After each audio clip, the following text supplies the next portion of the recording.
Good afternoon.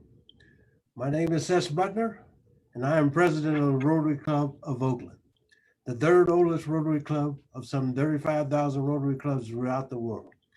I'd like to welcome you to our 5,301st club meeting.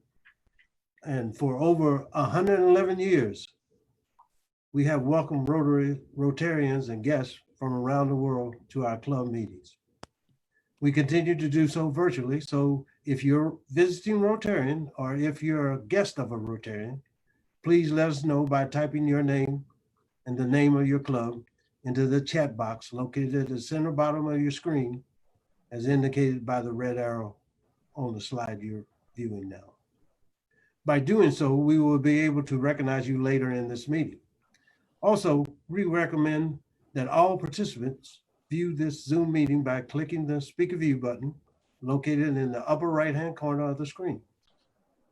And if you have comments throughout the meeting or questions of the speaker, please use the chat button at the bottom of the screen for that as well. Because we want to remain grounded and focused, we begin our meetings by reciting our vision, which is, together, we see a world where people unite and take action to create lasting change across the globe, in our communities, and in ourselves. And now, for the thought for the day, Rotarian Ginni Ring. Good afternoon, everyone. It's a pleasure to be here. I grew up literally on the shores of Lake Superior.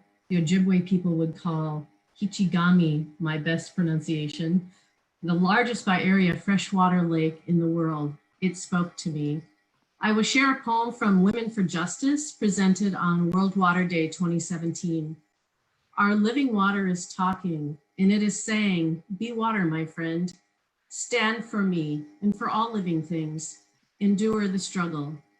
Choose the coat you are going to wear, the hat you are going to put on, slip on the shoes you will march in. Stand up for our children, stand up for all living things, because water truly is life. Be a water warrior. Thank you. Thank you for that. Great thought for the day. We have a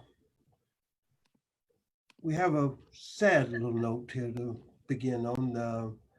We have to have a moment of silence for Eric Alexander. He was a member since March 2015. He was a fundraiser extraordinary, having raised funds for Red Cross, Oakland Promise, and most recently for Habitat for Humanity. We understand there may be a Zoom funeral for him. We'll get that information to you later, but for now, let's have a moment of silence for Eric Alexander.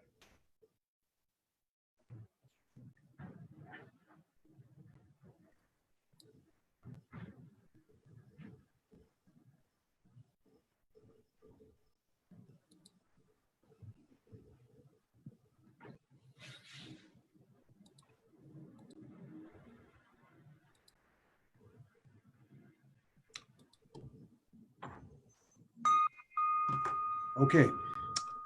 Last week, our Speakers Committee Chair laid out his theme and goals for the speakers for 2021 year, which included more interaction with speakers and higher profile speakers, which we had an opportunity to discuss in our breakout rooms. I'd like to thank all that participated in that effort, and your input has helped us improve the meetings. This week, we're going to give the membership committee a chance to do the same thing. After a brief explanation from our chairperson on her direction for the year, we will have an opportunity during breakout to provide feedback and help for her. And remember, this is your meeting. I'm just ringmaster. And never forget that work in our committees offers us an opportunity for service above self, which is okay. So let's get started with the meeting. We're inducting a new member today, which will be introduced by his sponsor, John Claassen, with two interesting facts about our newest Rotary member. Well, two exciting facts. is Lou has a collection of 20,000 original vintage postcards, number one. Secondly, he is the editor of the newsletter for the American Chemical Society, Bay Area. Anyway, so I'd like to introduce Lou Rigali to you. Lou, Yes, sir. how are you? I'm doing good. Thank you. Do you have a few things to say? Well, I'm happy to be here. I'm grateful that I can say I'm doing the best I can under the circumstances. And I'm glad to be part of Rotary. I think your efforts are well-founded, and I'm glad to be part of them.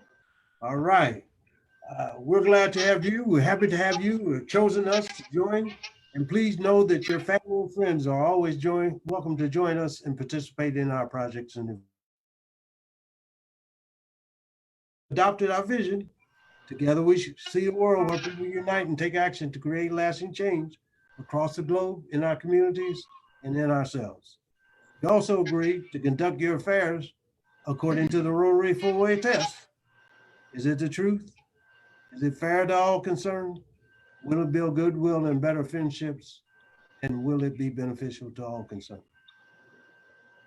You will receive your Rotary pin, and we hope you will wear it with pride and find pleasure and fulfillment by attending meetings, participating in our service activities, practicing service above self, and by contributing to the Rotary Foundation and Rotary Endowment. You also will receive via mail your full-way test, a roster of your 300 newest and best friends, Rotary Made Easy Handbook, and our Centennial Book, which documents 100 years of service and friendship in the third oldest club in the Rotary world, Oakland #3. Finally, when we return to live meetings, your red badge will be waiting, indicating your status as a new member. So now it is my privilege and honor to induct you as our newest member of the Rotary Club of Oakland.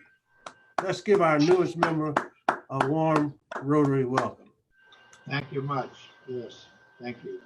Thank you. Now, former District Governor Ed Jellen, do we have any visiting Rotarians? Well, President Ces, we don't have any visiting Rotarians, but we've got some terrific guests that I'd like to welcome. Mm-hmm. First of all, we have Linda Peltz, who is, of course, the wife of our good friend and longtime member, Bob Peltz. So welcome, Linda. Nice to have you with us today. And then we have a visitor who's a big fan of our guest speakers' books. So we can welcome today, and glad to have Larry Gonzalez. So those are our guests who have checked in, President Ces. Thank you so much, former District Governor Ed Jellen. You do a wonderful job every week for us. Well, thank you. Now, President-elect Dudley, I understand you have an announcement to make. Thank you, President Ces. Of course, our club is not for sale, but time on the agenda is. And most of you know that for $100, you can ring the bell. And we encourage this. You can make an announcement, you can thank someone special, but for a little bit more money, for $250, you can actually buy some time on the agenda. I'm not gonna take my full 3 minutes here that I just bought for $250, but you can, for $250, you can shamelessly promote something. You can promote your business, you can promote your organization, or maybe an upcoming event. Today, I'm gonna shamelessly promote my wife. Jack, he put it up there. In January, actually, it cost me $100 to say my wife had just found a publisher for her new book. Being married to a writer, I found that once somebody writes a book, that's not the end of it. But this Monday, we actually got the first 2 copies in our hand. And it's really been a privilege being married to Concha. This is her 10th book. And I'm going to say, I hope 25 of you will at least go on Amazon or to your local bookstore and buy this to help me pay for this $250 I just gave to Oakland Rotary Endowment. Thank you, Ces. Thank you. Thank you, Dudley. And anyone else that'd like to ring the bell for, I'll ring the bell for you, Dudley, for your wife. And anybody else that would like to ring the bell for the special event or occasion, please put it in the chat and we'll recognize you later in the meeting. As I said earlier, this year's membership chair, Jillian Lowe, is here to tell us how we will get those 50 new members with your help. And the floor is all yours, Jillian. Thank you. Hi, everybody. So nice to see you. I am excited. As everybody knows, this year is going to need to be a club effort to get the 50 new members that Ces would like to bring in. And I hope that we can all look at ourselves as recruiters. Our membership committee that we've pulled together a couple people, we decided what would be great would be to get a little video together, which I hope to debut next week, of me interviewing Ces, asking him a couple questions about why people should join Rotary and inviting them to come to a virtual meeting. And we will distribute this out to all Oakland Rotary 3 members so that they can send this out to prospective guests, members, that they invites them to a meeting and to become an Oakland Rotarian. And then we will compile some more videos going forward, hopefully a video about the history of Rotary and things like that. So as people become more interested, they can then get more videos, but we just wanted an initial little snippet video that we could all distribute, inviting people to come to our meetings, be a guest, and get to know Rotary. We really hope this is an opportunity that we can get a lot of new demographic to come join into the virtual world and see what we're all about and what we're doing. So I'm excited. I would love to get more people's ideas, brainstorming. We do know, obviously, great programs, which David Stein's heading up, is going to bring new members, hopefully, and a lot of exposure. So I think this kind of segues into why Ces wants to have sort of a brainstorming idea of people you can think who would like to know more about Rotary and be a prospect to become a Rotarian. And I think that's going to bring us to our breakouts. Thank you. Thank you. Appreciate that, Jillian. And now the breakout rooms, where in addition to general fellowship, I would like for you to discuss ways that you can help Jillian achieve her goal of 50 new members this year. Have someone in the room be scribe and provide a list of potential new members and the sponsor that your group comes up with. Finally, have your scribe email that list to Jillian or Pat or me, and we'll take it from there. Welcome back, and hope that was like sitting at your table in our in-person meetings. Pat Williams has also informed me that she sent out the yearly committee sign-up forms this morning. Please choose your committee and return it to Pat appropriately. And thanks so much. And don't forget your ideas that you have, that you came up with for membership. Email those to our good friend Jillian so that the membership committee can do their thing and get it going. Now, Rotarian Winter Williams, do us the honor of introducing our speaker. Thank you, President Ces. Hello, everyone. If you aren't yet acquainted with Obi's work, he is a naturalist, a painter, and a writer who has spent his life walking California's rugged backcountry and celebrates its majestic and biodiversity in his prolific poetry and stunning watercolors. He is now working on a series of 6 books that will each cover a different aspect of California's unique natural world. His wildly popular first book, The California Field Atlas, is the winner of the gold medal from the San Francisco Commonwealth Club's significant contribution to publishing. In his second book, The State of Water, another work filled with luscious illustrations, Obi shows how California can usher in a new era of responsible water conservation, and perhaps most importantly, how we may do so together. Obi, it's my pleasure to introduce you to the Rotary Club of Oakland. I'm looking forward to hearing more about you and your upcoming book, Forests of California. All right. Hello, hello, hello. Thank you so much there, Winter, for that nice introduction. And thank you, Rotary, for having me and presenting me with this opportunity that I am using to present what is effectively a behind the veil look into my process of not only making the single book, The Forests of California, my new book, but of my creative process in general and how that process interfaces with my subject matter, the nature of California. This is a shortened version of a much longer essay that is available on my website, which is coyoteandthunder.com. And you can pre-order this book right now at heydaybooks.com, my publisher out of Berkeley, who is enjoying a windfall of pre-orders. This is my third book, The Forests of California, and it is being printed and will be put out into the world this September 2020 from Heyday Books. And as we sit here, that is happening in a scant 6 weeks. My first 2 books, the California Field Atlas and The State of Water, Understanding California's Most Precious Resource. They were both bestsellers, and although I am thrilled to say that this next book is expected to do very well too, I am terrified.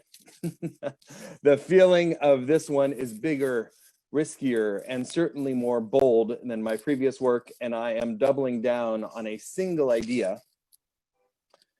And that single idea, the concept of the Field Atlas.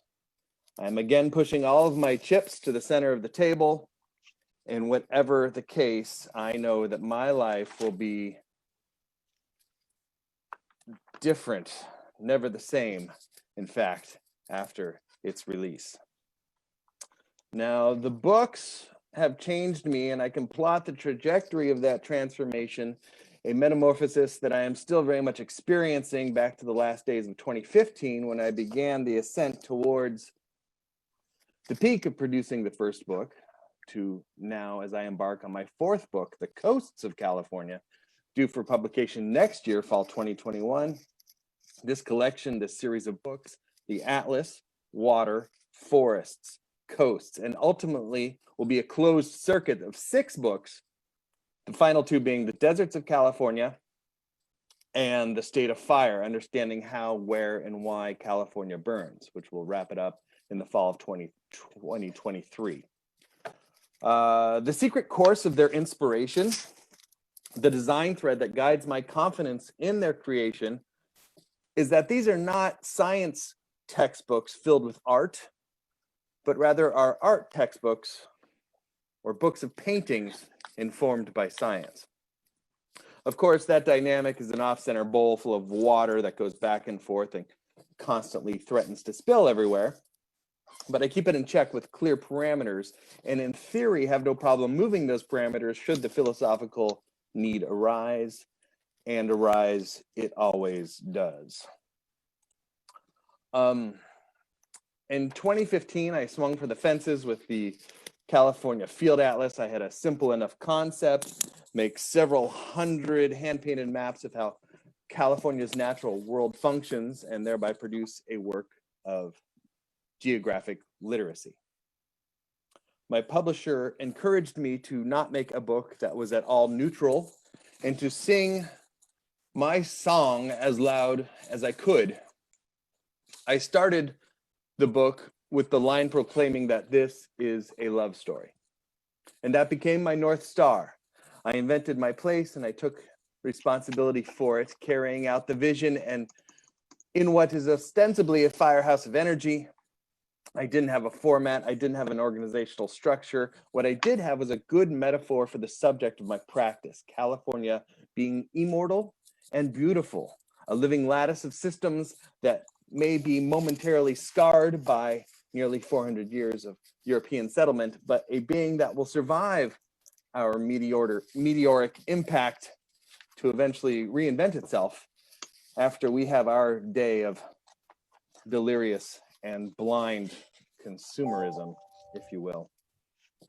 My vision, my values in place, I wrote that the California Field Atlas presumes that every natural feature of California is alive and deserves an emancipated rebirth from the old human paradigms of utility and extraction without reciprocation and gratitude.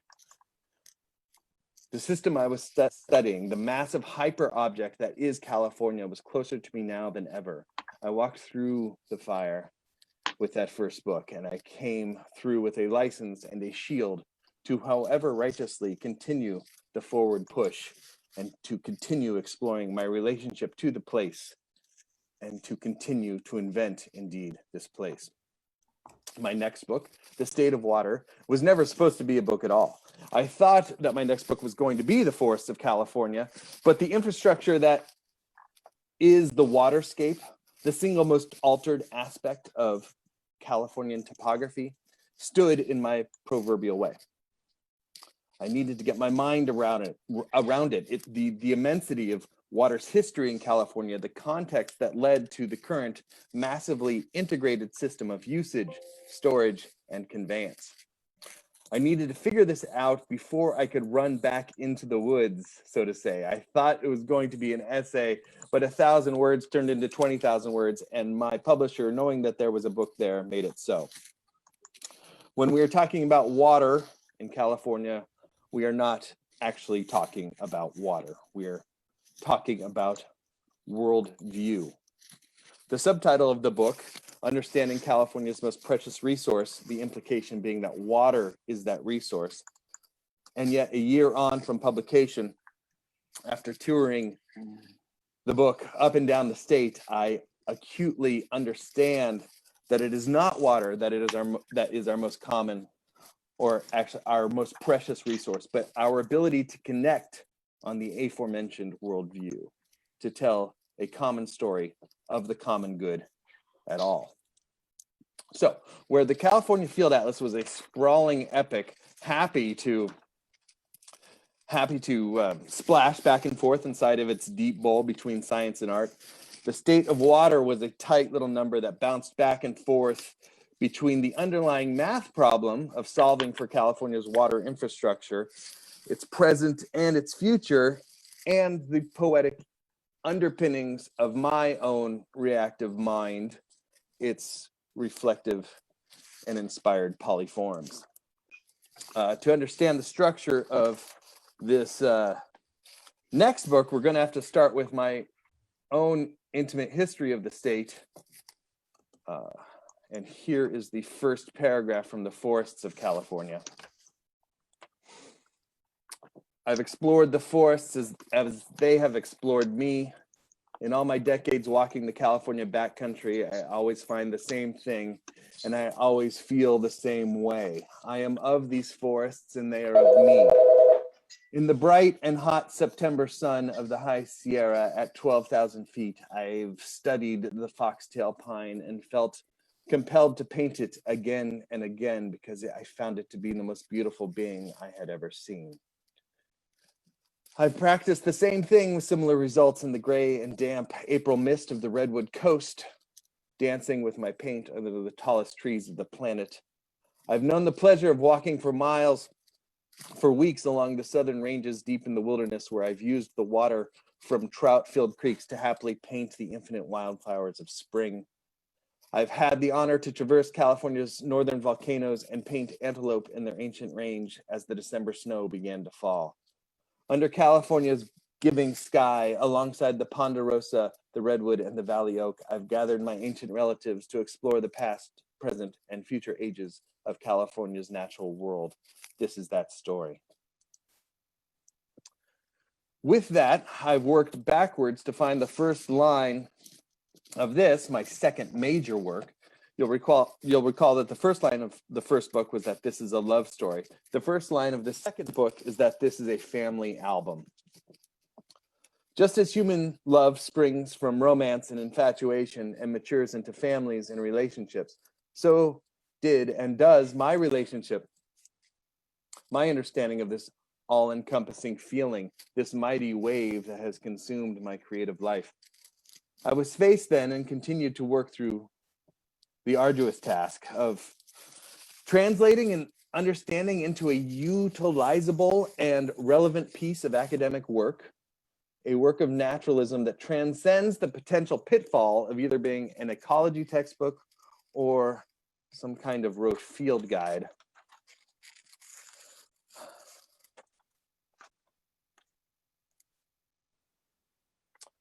I always start by defining who I am, where my voice comes from, and what this book aims to do.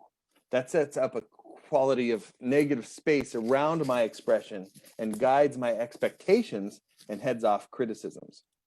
I am not a research scientist, and this is not a book that leaves you alone with facts and figures based on analysis. This book is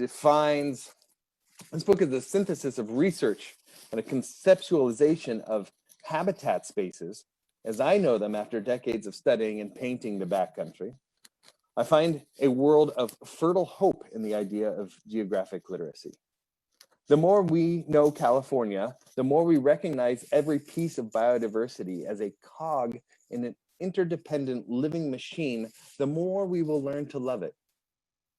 The more we love it, the more we will care for it. I maintain that it is the responsibility of every citizen who loves this place or is falling in love with it to learn perhaps more than a bit of functioning ecology. People protect what they love and love what they know. So highlighting, organizing, and clearly presenting California's preciousness and its biological and ecological diversity is the beating heart of this book. As Edward Abbey said, there is California and then there is reality. Everything here is superlative. Although California only accounts for 3% of the land area of the United States, more than 30% of all plant and vertebrate species in the nation find habitat here. Presenting this living wealth is then presented in the book based on nested concept of concentric circles representing how the arboreal world seems to arrange itself in patterns. The smallest circle represents arboreal associations. The most simple ways of looking at forest habitat structure. An arboreal association is how one well-known tree like a sycamore or redwood or valley oak is more likely to be found in the vicinity of a cadre of usual suspects. This book covers 96 common association types. The next circle is the habitat type. That scaled look at local ecology zooms out to form an expanding mosaic of associations over a larger area. Sometimes an association like white fir might be monotypic enough that it is not only an association, but a habitat itself. This book covers 30 of those states, of the state's most common habitats. The largest of the three circles is the forest itself, and I used legal designations of parks and national forests to finish that puzzle. All told, this book covers 37 forests of that type. Together, the matrix explores hundreds of different configurations, demonstrating the structure of support systems in the ecology of California. So not just a treatise on trees, the book addresses the evolutionary and environmental context in the field of history that has led us to this moment. And this moment is tough. Large proportions of our forests are generally in ragged shape. trending towards simplification, fragmentation, and a general state of unhealth exacerbated by climate breakdown, bad governance, and a cadre of other stressors, each of which I detail at length in the book. The forests of California themselves require an army of informed citizens to work on their behalf towards better citizenship. While it is my contention that we have the ability to leave the 21st century, get this, leave the 21st century with California's natural world in better shape than how we left it in the 20th century, our collective will is the single most important factor in making that a reality. And in order to generate that will, an expression of that unified front, a spearhead, a clarion call must be answered by the engaged citizenry. And if you're listening to this and me right now, you are in that fight. So I start this book with a core presumption. In the California Field Atlas, I stated that the previous quote about no utility and extraction without reciprocation and gratitude.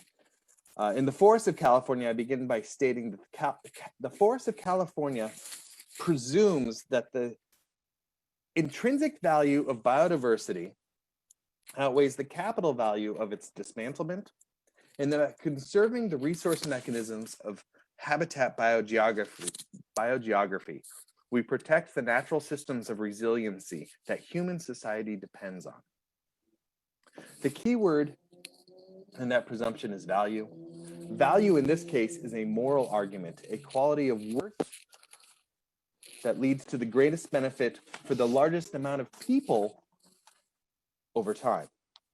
The psychological dilemma that presents itself when we talk about intrinsic value over, say, utilitarian value is that we have to let two things be true at the same time. Nature has to be treated as a precious and limited set of resources defined by known constraints, but it also is promised to be a source of limitless abundance. Ecological services, the single most important influencer of globally measured domestic product, inform and support every level of industry in every society around the world. Providing resilient stewardship towards their own agency here at home and their continued functionality is our top mission.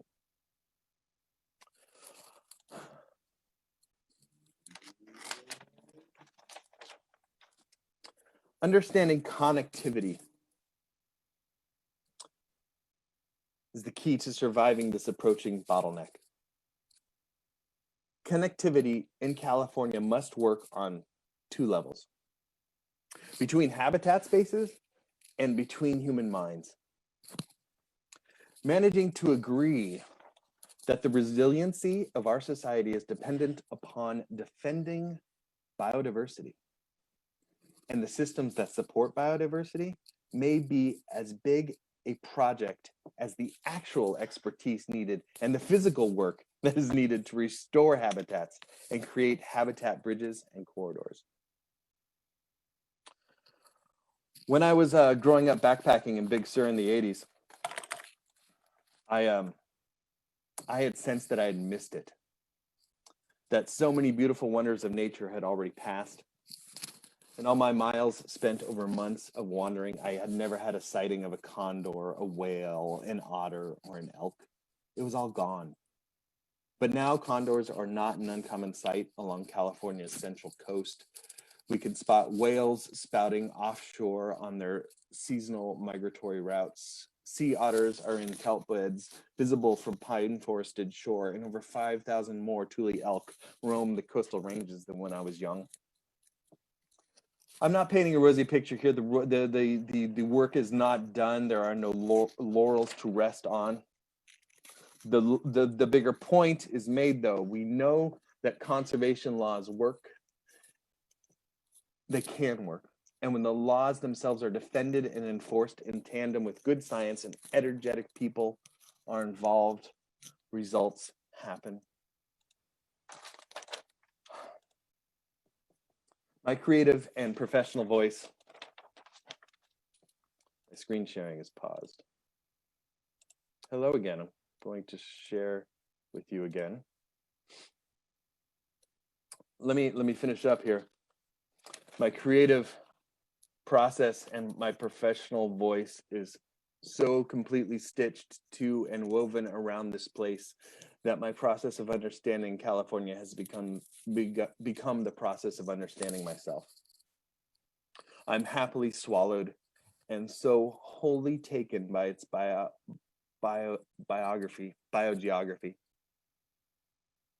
and its habitat diversity that my ability to take measure of what is beautiful in the world, my aesthetic sense of judgment itself, is based on my appreciation of California's natural world.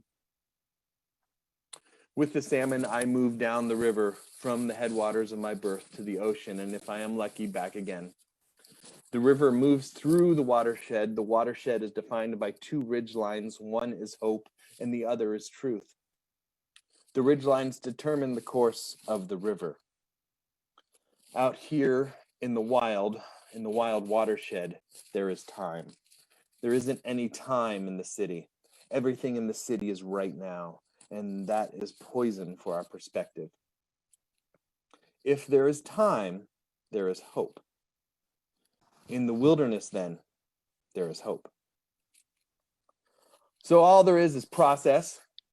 Restoration is not a destination. Conservation is not a goal. Even my own relationship with this work is not something hewn out of academic expertise. The inspiration of our work is in recognizing the majesty of all species. In all wild places is a spiral of biodiversity, free from commodification and free from disposability. And I want to hand my North Star to you. I'll end with the declaration that you, that perfect, unique, and specialized balance of sky, mud, old tree, and salamanders, you yourself are the beautiful forest by which the whole world breathes, dances, and ultimately realizes itself. So with that, I invite you to please pre-order the book, The Forest of California, from heydaybooks.com, and check out this extended essay at coyoteandthunder.com. And now I understand that we are going to see if anybody has any quick questions for me as I turn it back over to you speaking people. Yes, our speaking people. President says here, well, what we'll do, Obi, is have Sandeepa, do you have questions? Yes, we have several questions from our participants. The first question for you, Obi, is from Jason Weiselman. Did you end up walking the state's forest from top to bottom? You mentioned this a few years back when we met. Oh, well, that is the nature of this prison that I've sort of made for myself, this beautiful prison of diamonds and light. What I mean by that, of course, is that while I am writing these big fat books, this one comes in at 650 pages, while I am writing them, I am not out backpacking. So I'm actually right down the street from you guys in Broadway here in Oakland, where I've lived for the past 15 years. So I go out backpacking on these short spurts. But after all these books are done, you know, you can imagine it's going to be twice this many, right? Because I got 3 more on the way. I'm going to spend the whole of the year 2023 walking the entire state. I'm going to do a year-long walking book tour. So anybody that wants to join me, you can contact me on Instagram. My handle on Instagram is @CoyoteThunder. Yeah. So the answer to the question is yes and no. So, Obi, we have a next question from Dudley Thompson. I assume the pencil starts moving first to sketch an image before color. How does the pencil or sketch start? Looking at an image, an outdoor scene, or imagine or mused? That's a great question. I have 2 quick answers. The first one is that whether wildlife rendering or even the act and practice of calligraphy, I find to be both very equivocal. That is to say, it is just pushing fluid around the paper, around the picture plane, and creating the composition. There's a lot of aesthetic theory there at work, but I don't use pencils at all to render this wildlife. I've got too much practice there. I think that the the other thing that I would like to say is that, well, I just tied myself into a knot there because the idea of rendering wildlife is actually a very complicated conversation that I'm having as an artist with you as the audience. Like, as what I mean to say is, like, for example, here's a painting of some antelope. Like, this is a very abstract shape, but I'm relying on you to converse with me on this very sophisticated level of symbolism to actually be able to register that as an antelope at all. And I've gotten very good with these tricks of illustration over the years to make that so. So I'm not even sure if I answered the question. We're talking about aesthetic theory and the nature of illustration at all, which I could, you know, that would be the subject of another lecture. Somebody invite me to go give that lecture. Another question? Stephanie, Obi, where does your love of our natural resources, wonders come from? Your childhood, your education? Yes, that's true. Yeah. I was born in Hollywood. My father was an astrophysicist and the director of the Griffith Observatory. My first memories of nature were Griffith Park. When I was 5, my family moved to Mount Diablo, right over here, 30 miles east of San Francisco, and I cut my teeth as a young naturalist and artist there, climbing waterfalls and playing with tarantulas and mapping sage mazes and climbing blue oak trees and counting my blessings for living so close to such a marvelous jewel of biodiversity, so locally situated. Do we have any other questions? Dudley follows up with the same question: philosophy before image, or image to describe philosophy? Well,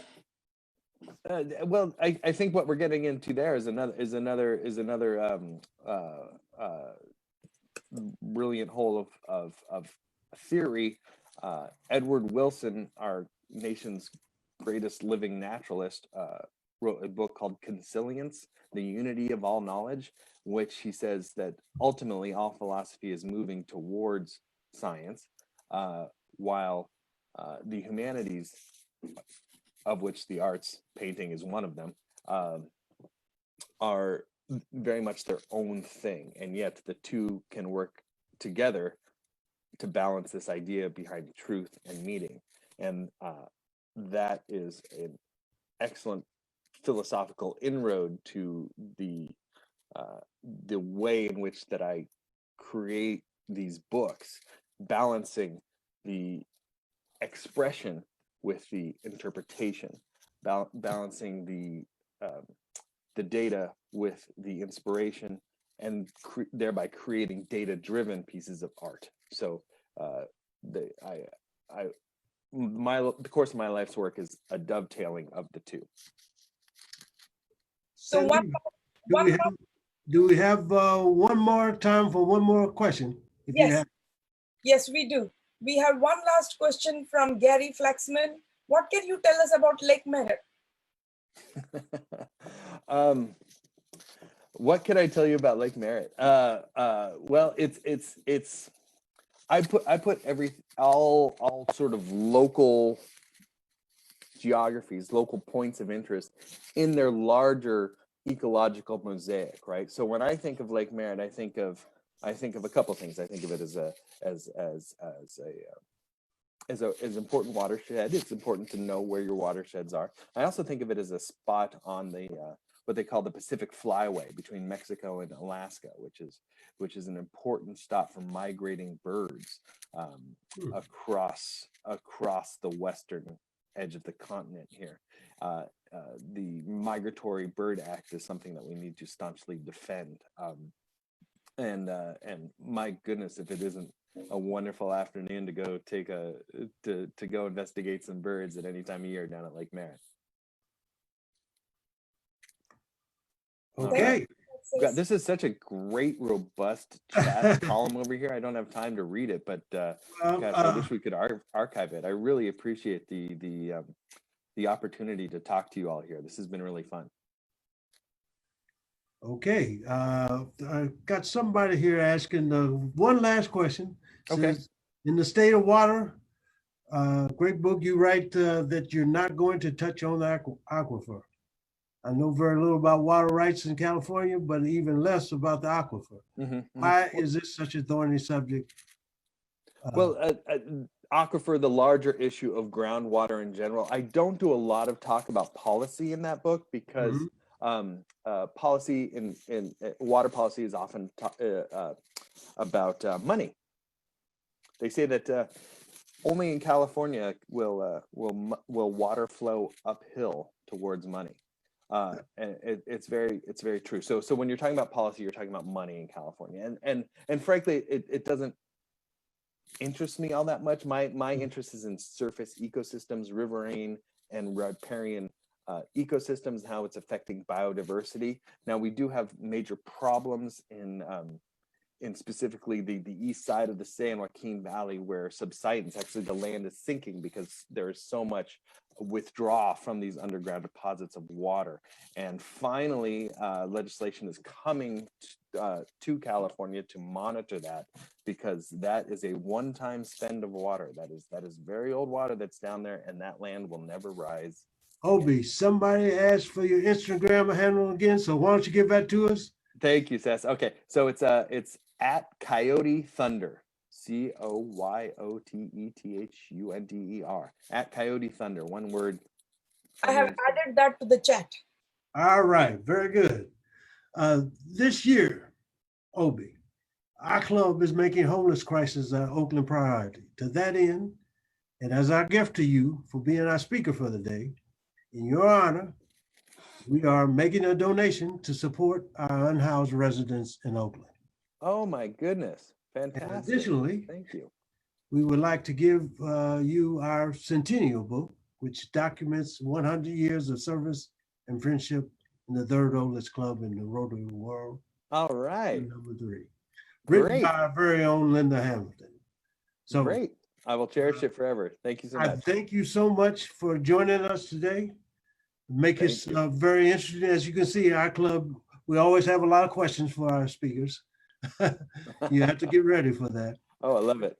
But I'm sure people will be following you in the future. Sandeepa, do we have any more bell ringers from the meeting?